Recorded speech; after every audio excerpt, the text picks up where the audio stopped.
Hi, this is Ada Bobinu, and I want to thank you for joining us this afternoon for Ballet After Dark. So we love at the end of every film to have a discussion, and really in honor of Women's History Month, I wanted to just bring something that's not just a strong woman leadership. I wanted to bring something that was a little bit different, and I think that this filmmaker's film did a good job at not only dealing with the mental health aspect of a traumatizing event that happened to her and kind of turning it around, trying to heal from it, but it also gives us an example of really the perseverance that we have as Black women with all that we face. And so I think that's really important to elaborate further on. And I wanted to bring in, without further ado, Barbara K. Um, Oh, you put something else there. Barbara K. Is it Asare-Bediako? Asare-Bediako. Asare-Bediako. Yeah. That has a rhythm to it. I want to hear the drums going when I hear that. How Well, you doing?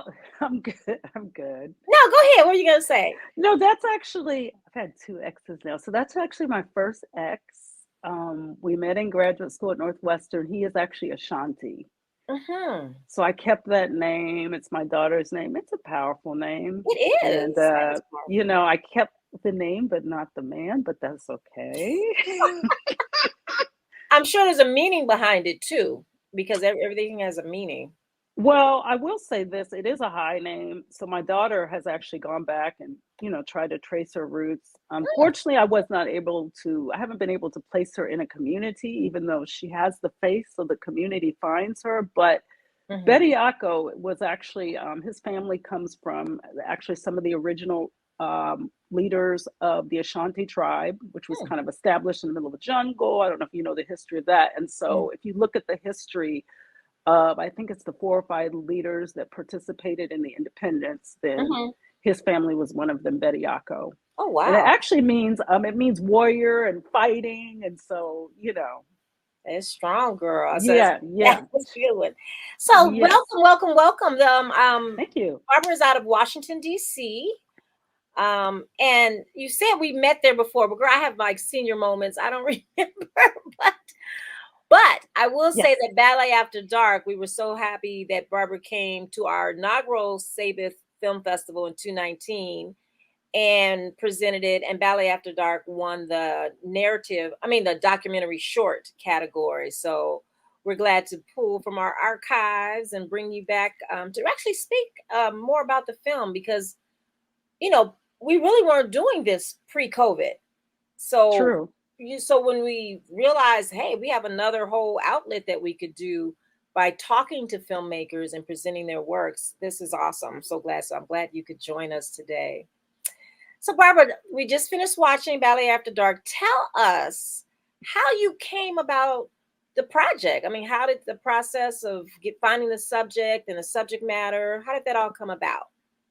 Yes. Well, before I start, I want to thank you and everybody at the San Antonio International Black Film Festival. Mhm. This film has had a very, I will say, dramatic journey. And I think you were our second film festival, Mhm. and you were just so welcoming. I had a great experience. I would It's fine. refer the festival.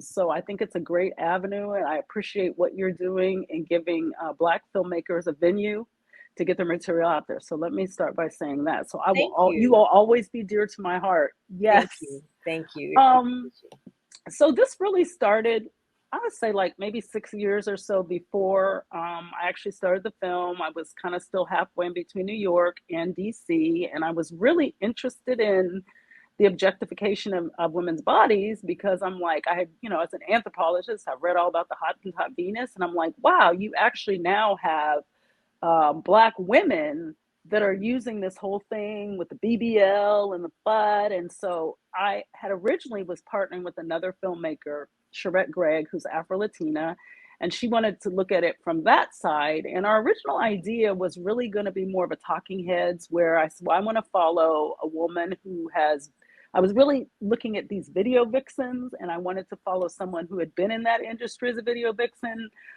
somebody who was trying to get into it and somebody who was into it. And then she had her other side as far as Latino and Afro Latino women go. it really didn't kick off. So then I would start a graduate school, I think in 2015, 16 at Johns Hopkins University. It was their inaugural year for their filmmaking Oh, and wow. business of, yeah, exactly, for their filmmaking program for the master's level, for the graduate level. And Saul Zaentz opened up. Saul Zaentz, I think he had just passed, but he was a filmmaker mainly known like Clockwork Orange, Amadeus. And so he left this huge fund for filmmakers specifically from Baltimore. So it was open to Baltimore residents, and it actually still is, or alumni and students of Johns Hopkins. So I just applied. My original idea was very much, even my lookbook was still very much really almost not traumatic, but it was a little dark because as I Mhm. got into looking, I'm like, oh, look at these surgeries, and it was Hmm. taking this turn of trauma. And so once I got that innovation, then I got another round of actually development funding, and I cannot remember my mentors' names. One of them did the film God Loves Uganda, Roger Mhm. something. So anyway, so he and my other mentor said, well, you know what, like talking heads is kind of boring these days. Why don't you have an idea in mind, but rather than just sit and have people talk about it, why don't you follow the journey of someone who connects with what you're trying to look at? So I put feelers out there. I started at the strip club, and that was going kind of okay. And then I put feelers out there, and people knew of her as the curvy ballerina. She Huh. had kind of already made a name for herself. So we just started talking. Mhm. And at that point, we really felt like she was trying to be a dancer. I don't know a lot about dancing, so I might Mhm. have, she was a little old for it, but we didn't, Nora and I really didn't know that. So we just started following her. And then the film kind of took on a life of its own. It Huh. kind of took on the life of a character film. Like they Um, do. Like they yeah, do. exactly. And it was like we followed her through several journeys. We followed her. We were actually shooting her during the time when she made the big reveal about what had happened, and we were able to go back to the site and shoot that. Wow. And then we also started getting really interested in all of her different personas and that type of thing. So then I got in Doc Lab. I think that was in October of 17. And then in November, I got my production funding. So we were very fortunate to have a doc funded because usually we only get like the last 10%, which makes And, it hard and on and documentary usually filmmakers. as a first time filmmaker doing their thesis, was this a part of your thesis project or just was after? No, we weren't Oh, allowed. For my but thesis, usually first I time wrote, yeah. filmmakers, it's hell trying to get money. So you are blessed to have gotten some funding for this. That's awesome. Yeah. So, we shot, we have about 200, maybe 200 plus hours Wow. with her, and we didn't really feel like we had enough to make. I was interested in a series, but Hmm. and to be honest, there wasn't an active journey. And so, even one of my mentors didn't really see how I was really going to depict this journey. We used animation for that, and I think it's very Yeah. effective, especially for people that watch it. But it wasn't as though, she was really putting in so much time and work to be a dancer that we would have tons of that to film Hmm. like we had counted on. But we did feel like she was an interesting person for many reasons. So we really did the job of taking all that footage and narrowing it down to, we couldn't go any lower than 19 minutes. We were cutting to the second just to make sure that the story was told. So And that it was compact. I mean, you really in 19 minutes put out a lot out there. yeah, I thought it was a lot. yeah, I think Um, so too. so you mentioned Laurie. Tell us about Laurie is the director of photography, and I was that the director of photography, Laurie? Oh no, Nora. Oh, Nora. Nora Long. Okay, Yeah. I thought you said Lori. Okay, so Nora's director of Yeah. photography. But did you all, when you say you followed her, was there like a Hmm. sit down where you were like, okay, we're gonna get on Monday, we're gonna do this Tuesday, or was it just like cinema verte where you just take the camera and go? I mean, how did you? Um, well, we pretty much took the camera and went. We kind of knew what she was trying to do, and so we went with her to New York. We did the one sit down interview, which I think was fruitful. In hindsight, now that I know more, I know that you probably should only do one or two, and so I think that was a good one. We followed her into her second living space. Yeah, it was cinema verite, I feel. Yeah, I do feel like it was. I think honestly, we probably like New York, we facilitated that meeting with Erica. Mm-hmm. But we didn't really give them any topics or anything to discuss. We facilitated the space. Mm-hmm. And then when we shot in Johns Hopkins, we did want to get some footage of her rehearsing. A lot of that footage that you see that's in the studios. And I think we followed her to another, this other lady, I'm forgetting my names, had a bar studio Mm-hmm. in Baltimore. And we followed her there. So it wasn't scripted at all. We did have ideas of what she'd be doing, Mm-hmm. and Nora's such a good DP that she has ideas of what she might want to get for B-roll, Mm-hmm. etc. So that's how it went. Yeah. So your log line. Log line Hmm. is what we put together for a film. When you're still a work in progress, is it possible to heal others? An eccentric Black ballerina from Baltimore starts a dance therapy movement for trauma survivors. An opportunity arises that forces her to take control of her own healing. That's a lot in there. It was a jam-packed log line in terms of what you put in the film and what we get from the film, I think. But the main thing I'm thinking is the whole overcoming the traumatic experience and healing. I mean, those are the two big things that I pull out from this.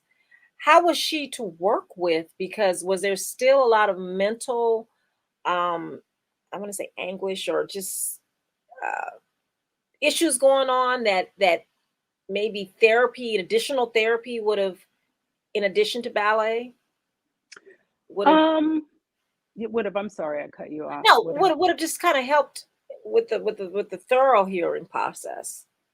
Um, Well, I do think that from an it anthropologist point of view, go ahead and give me a diagnosis. it I can't diagnose, but I do think that it was a journey. So we started what was one journey, and then along the journey, we learned about some of the things going on. So I think towards the end, we had wanted, like, once she said that, she had mentioned that she tried to get in therapy. I don't know. We have so much footage. I'd have to go back and see when she talks about this, to be Yeah. honest. But she was, and then we were hoping to maybe go with her to a session. She had mentioned that therapists couldn't help her, but I Mhm. think it took a while because it was a journey for us to really realize what was going on. Now, I do think in hindsight, I would have, if I was a more seasoned filmmaker, then I would have probably did more of what's called auditioning and spent more time with her. But as it was, I think we connected in June of, I want to say 16, and then we actually didn't start shooting until September. So I Hmm. think that, yeah, and I would still follow that. I think that's a good rule. You want the person you're shooting to be comfortable with you. You want to get it kind of an idea of the landscape of what could be going on. Mhm. Um, so yeah, I think that there's definitely some room. There's certain things that are going on in her Mhm. life. We do discuss some of it, Mhm. but in order to be fair, Nora kind of pulled me to the side and she's like, and she's right. She's like, it's never a good idea to just get one point of view. So even if you have a character who feels like they've been mistreated by family or any other person, the Mhm. film will lose validity if you can't at least get that other person in a shot. Mhm. Mhm. I think we've watched films, I won't mention any names, of stars that are documentaries, but you don't really see enough people around them. Mhm. And then I do think too with her, we did not get access to her mother, which was a key feature. We did get access to her brother.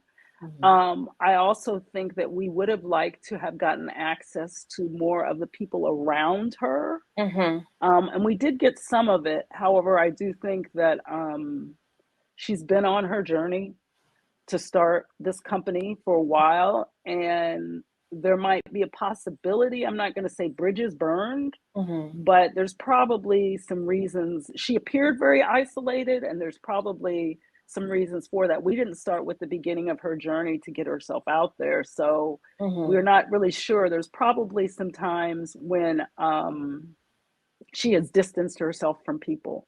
So Mm-hmm. that was a little hard. That was one of our regrets. But in the end, we're like, well, she is kind of isolated. Like, she doesn't appear to have a lot of friends. But of course, we wanted to get the mom. And I actually met her mom and liked her mom and kind of saw her mom's point of view, with, a daughter that is older, that's Mm-hmm. not really kicking off just yet. And then there's also the dynamic with her brother, Mm-hmm. who is actually doing it. It's, so you have two siblings, and one's actually doing the cruise ships and doing kind of what she wants to do. And we had a scheduled time to do her and her brother, but Mm-hmm. she bailed on us. And so her Oh, brother was like, wow. hey, no, it happens. It's like, hey, I'll go for it. Now, we did get Tracy, who Uh-huh. actually is a very interesting character in herself. I mean, Mm-hmm.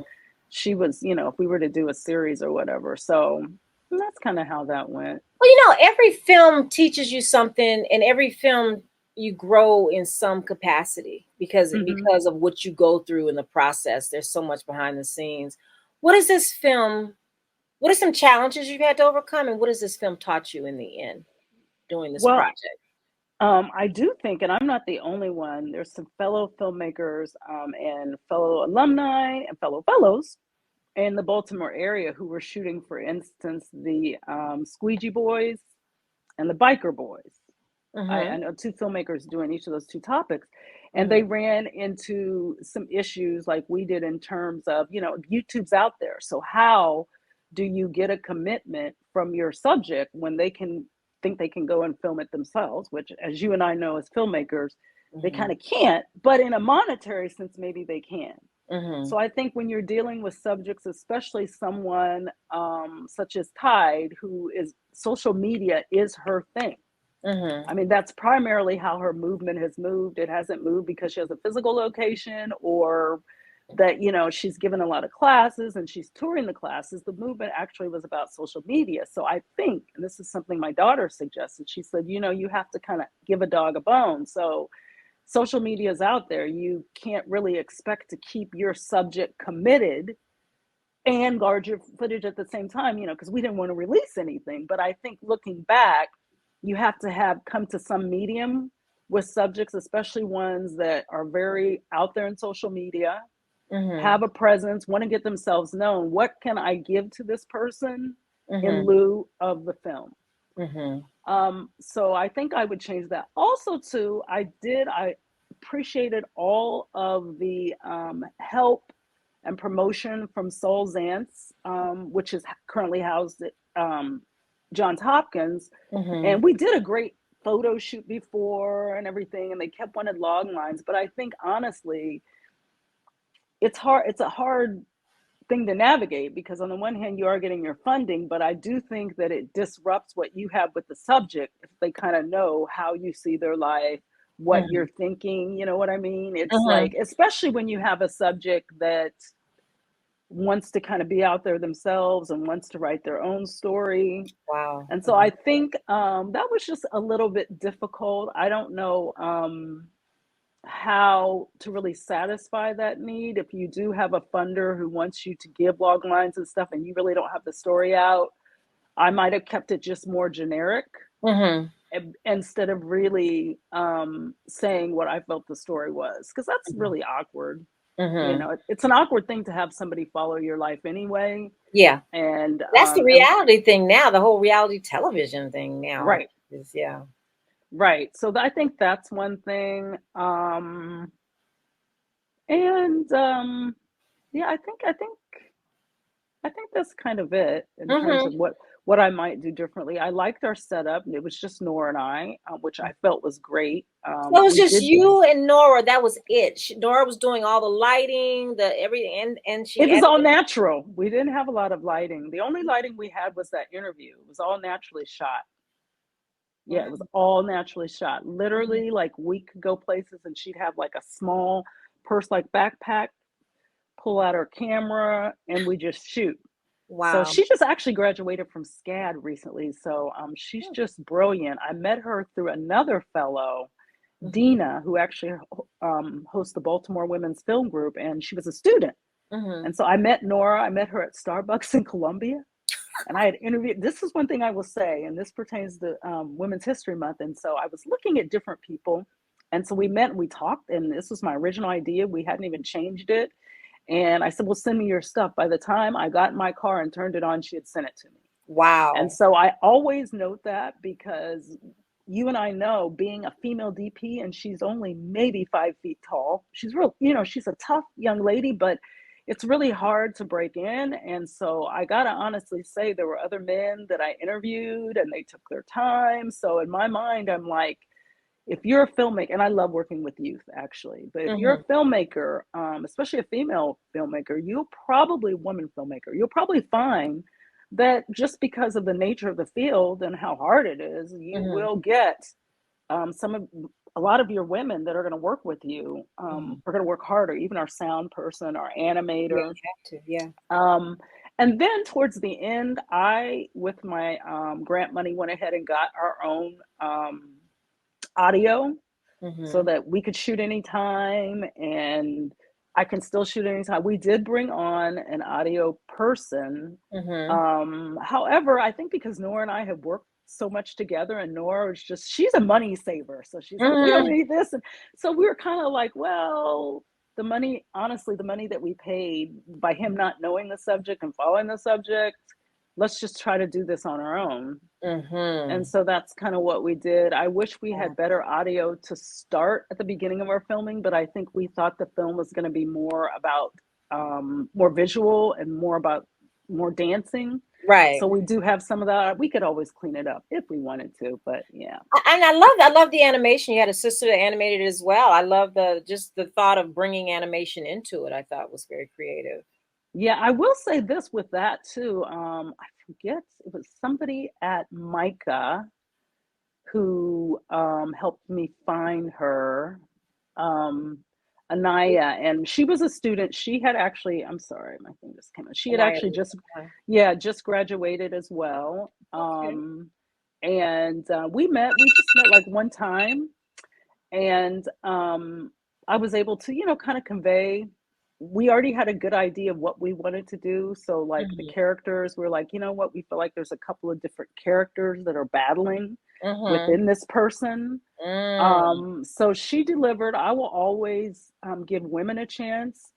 Very hard to find, just to find female sound people. The sound was cleaned up at the end by another great sound person who's connected with Micah and stuff. But in general, if you want to make an all-female film, it's really hard. And I think as we went on, we didn't show a lot of this journey, but Tide at the time had a strong journey in terms of finding the one. And so we're like, given all this that's going on, we think we'll get a different thing, Mm-hmm. a different shot, different footage if we introduce a male into the space right now. That's just kind of how we felt. So Mm-hmm. yeah, I think y'all did a great job with it. thank you. That's your first film. I mean, and the festivals that you've done have taken you places, and so Yeah, it's good. It's good. It's a good start with that. thank Tell us about you. your journey, though, like how you've moved into this filmmaker space. You mentioned you were an anthropologist. So was that undergrad major? That was actually graduate school. So I was at graduate school. I almost had a PhD. I was not a very politically person, and I didn't Mhm. know the politics, honestly, of African studies. It is pretty much a white and European enterprise. And Hmm. like, for instance, all of That's a the deep world's statement. Ooh. Well, well, the world's largest national African holding is at Northwestern University. I actually worked and did some archival stuff in that library. So, it's the kind of thing where, Africans do have to come to Northwestern if they want to know their history, if they want to get those archives, Mhm. honestly. Hmm. And so I forget where I was going with this. Oh, yeah. So I started there, and then I'd always wanted to act. I think up until a certain point in my time, it was obvious that I was going to sing or act. I have on both sides of my family, I have two generations of professional singers. Some of them you probably already know. That took a turn towards engineering, so I kind of found my way back. And Who we already initially, know. I'm slipping in. Who? Barbara Tucker, she's the queen of house music. If you listen to house music, I think Kanye sampled one of her songs, but she got him like that song, Deep, Deep Inside, Deep. And then what is the other one that she had? I Get Lifted. She has if you're into that kind of music, Uh-huh. like she's. And then my aunts have sang for like all of them. Like as a kid, I remember when we go to Chicago and my mom would go do her thing back home. I would be with my aunts going from studio, radio show, like Clay Evans Jr., like met him, done that. You They've were meant to performed. be an artist. Well, yes. So I found my way back. Okay.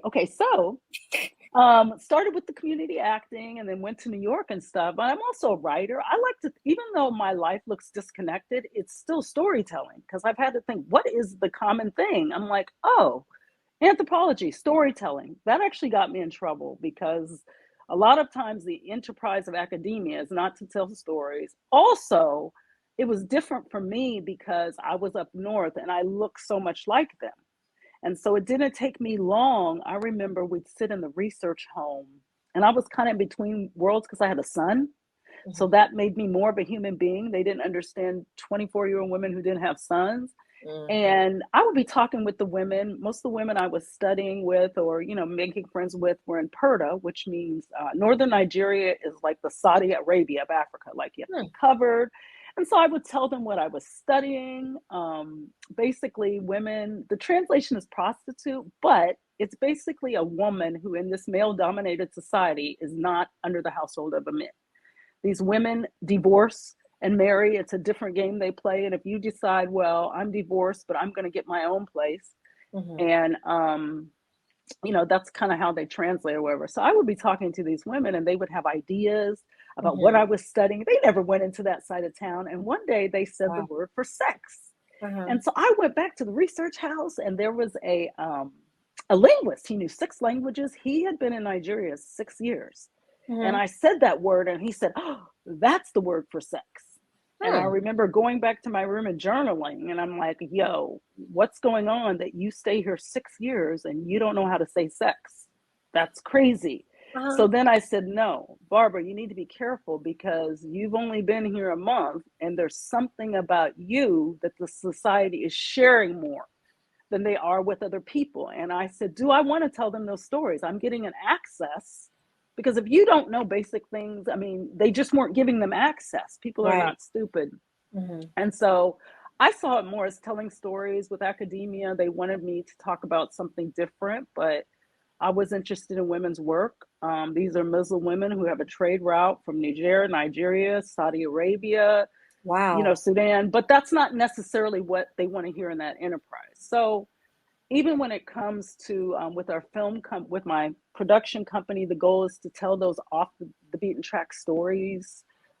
So that's really what I'm interested in. I had written a couple pieces. We met when you filmed my reading of Secret Mr. Blue, I think it was, or no, Bad Medicine at the Kennedy Center. Oh, Robert Morgan. S. Robert Morgan. Yes, Oh, wow. yes. And Wow. Okay. so, and then I think I had parts of that. I performed as a solo piece at Negro Ensemble in New York. So I was kind of on my way, but I'm like, well, number one, you don't know the business of getting this done, and you really don't. You've never trained in writing. You know what I mean? And so I saw that opportunity. I looked at different programs. I looked at a couple. I think I looked at Catholic, but some of the acting programs, honestly, they accept people based on the programs that they want to produce. And this guy, I can't remember his name, but he just told me, he said, you're a great talent, but the things we don't have any, which is kind of a crock, but we don't have any stories where we could cast somebody like you. And that's fine. Wow.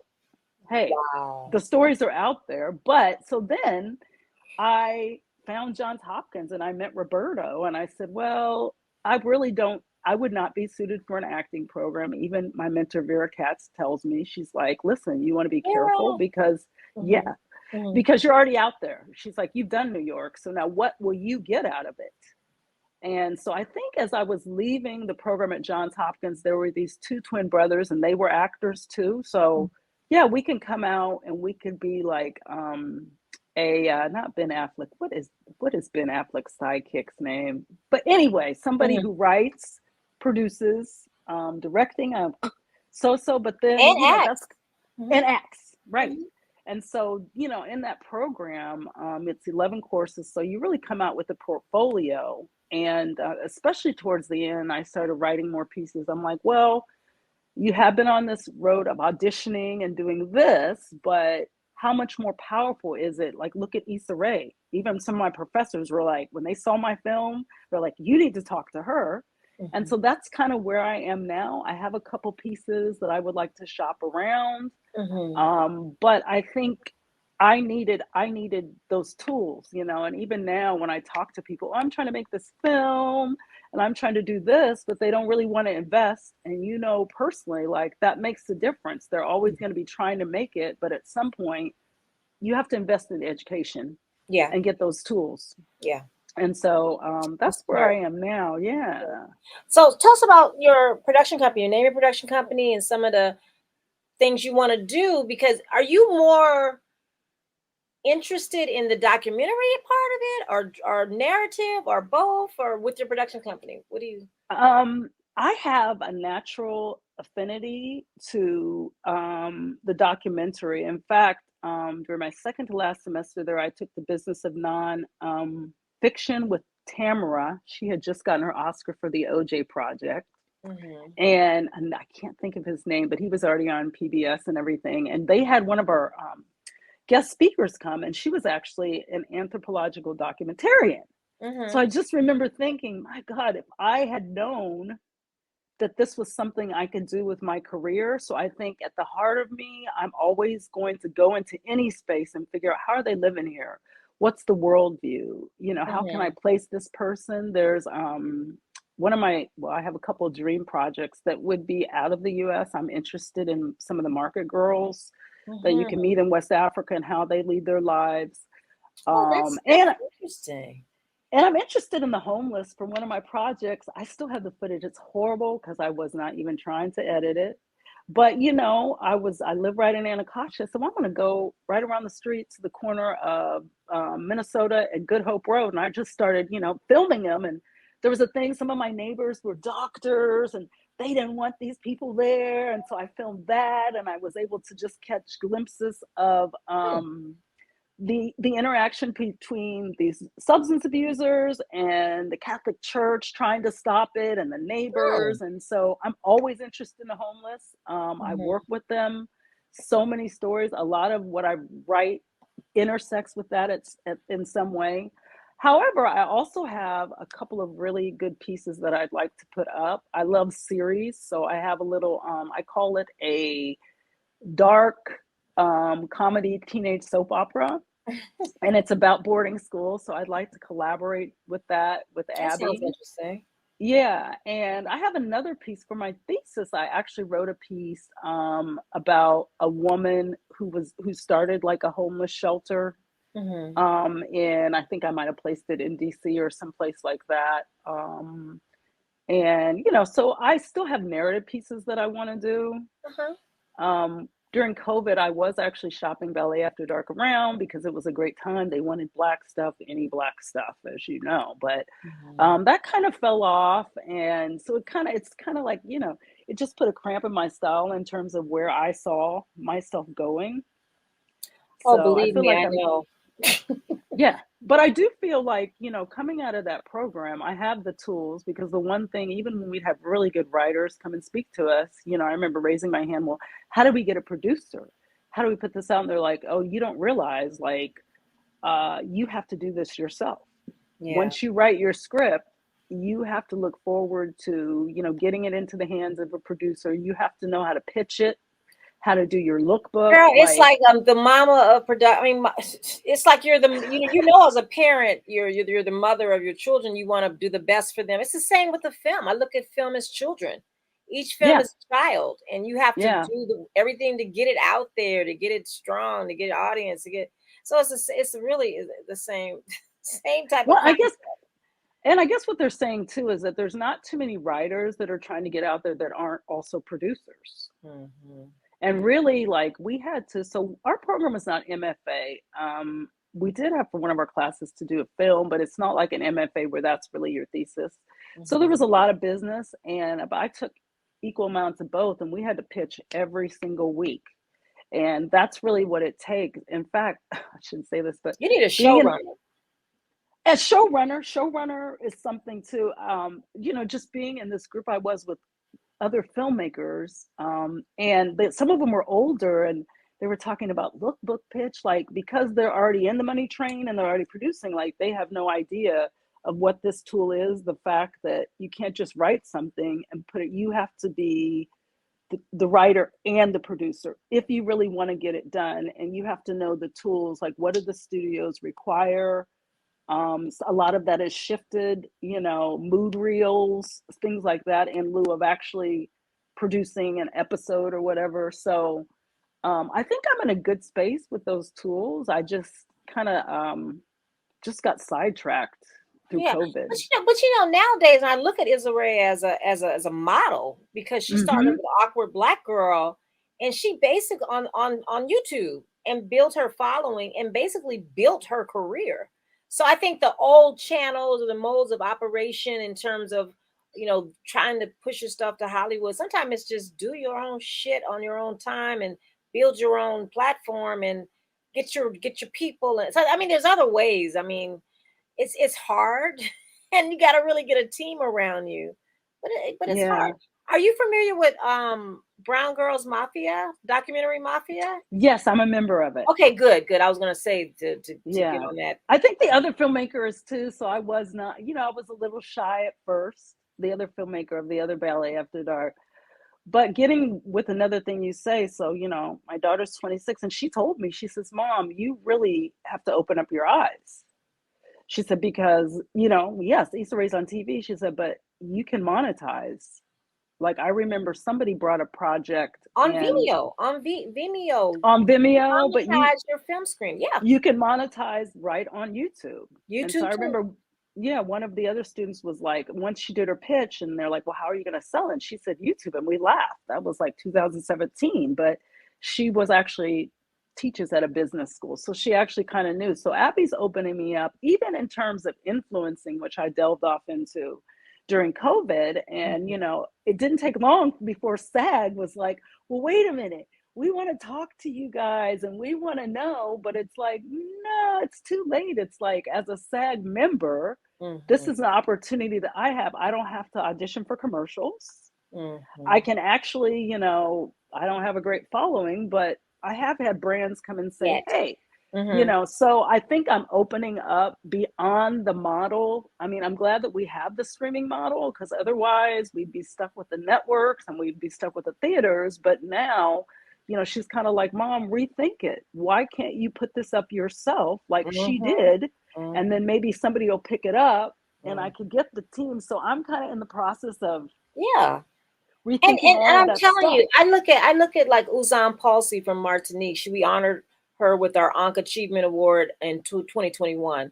Her first film, Sugarcane Alley, Hmm. the places that film has taken her. Still, now it's a classic, and it just took propelled her life forward in all Yeah. aspects.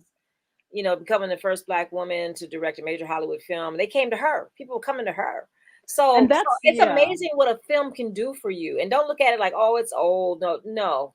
Take it, and that is your baby. You take it and go to where you Well, do what you do. when Yeah. we were in Doc Lab, before we had all of this drama, I like to call it drama, but I chose a dramatic character, and I still will, because Hmm. that's do I'm drawn to people who are really crazy.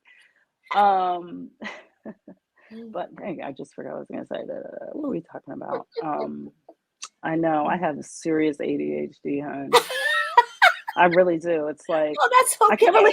That's okay.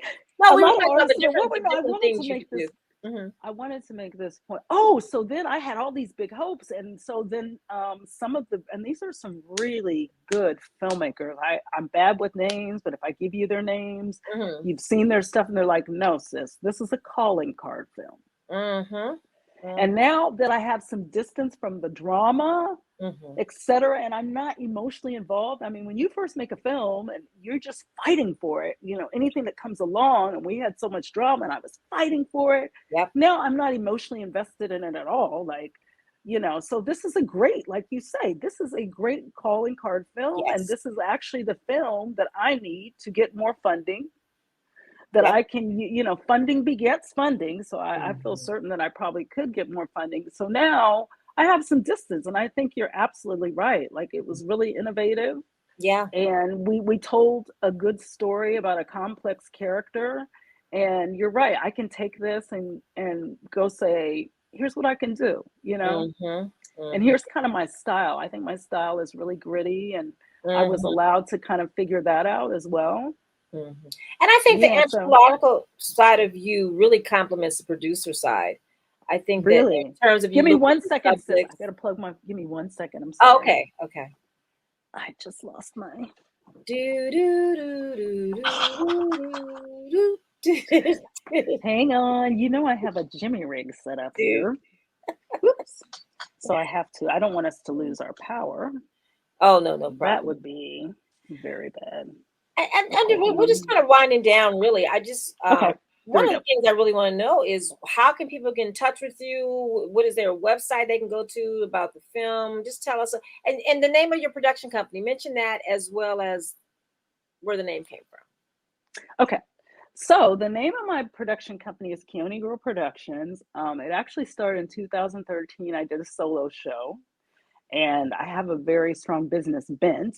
And I said, well, you know what? I need to just start a company for this, because this is crazy.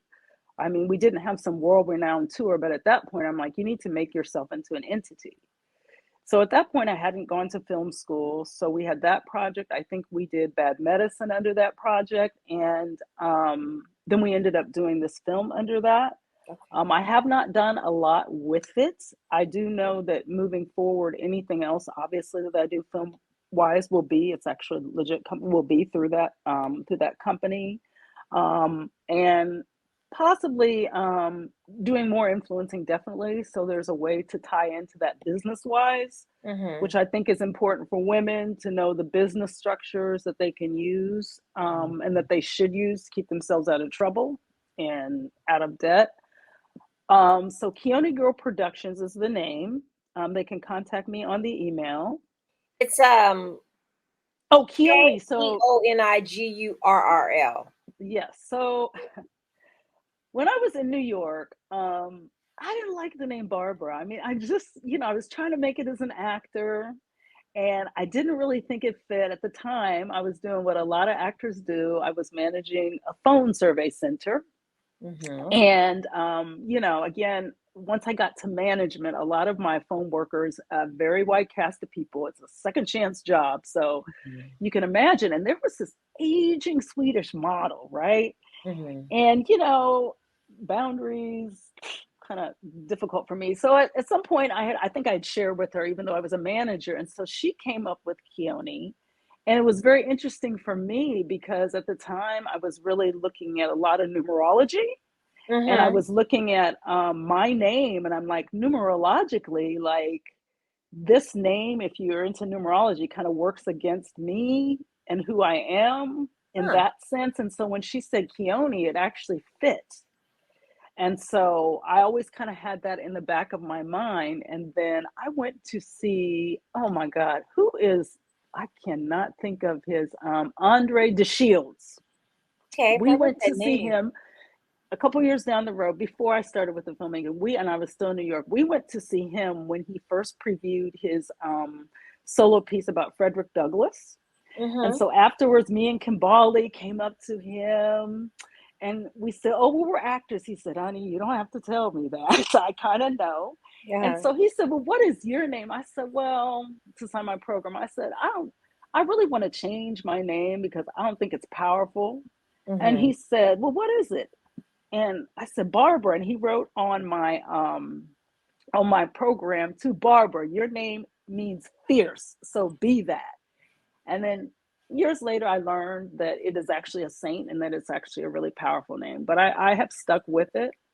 As far as the film, we still have our site up, balletafterdarkfilm.com, and all of our information is out there for that film. Keone Girl doesn't have any current projects right now. I have a Mm-hmm. couple in mind, but they can contact me about the film. Mm-hmm. I'm not currently just seeking festivals. I think we had our Yeah. round and then it Yeah. gets expensive. But That's if the downside. things like this, like, and also too, I think some of the drama has subsided. We did do Maryland Film Festival, which was really interesting because they actually came to me and they knew about the other film. And I was like, well, show both films. I'm like, we really can't.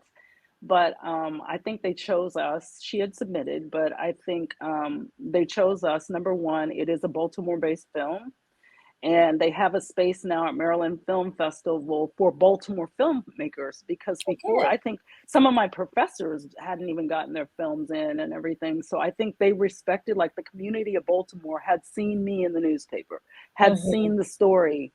Right. Soul Zance is all throughout the city. That's a filmmaking city, and they knew me and they knew Nora. And Mm-hmm. honestly, I encourage people to watch the other film. It's nothing like our film. Mm-hmm. I just feel like if you're looking for a doc, then we're a hardcore doc, and they chose us for that. So we've gotten our name out in that aspect as well. Mm-hmm. Well, this has been delightful. It's been great talking to you. And that's why it's important for me, to talk with filmmakers after we present the films, because there's a lot behind making a film that people are clueless Oh about. my God. They really are. But thank you so much, and much luck and blessings in every move that you make in every direction moving forward.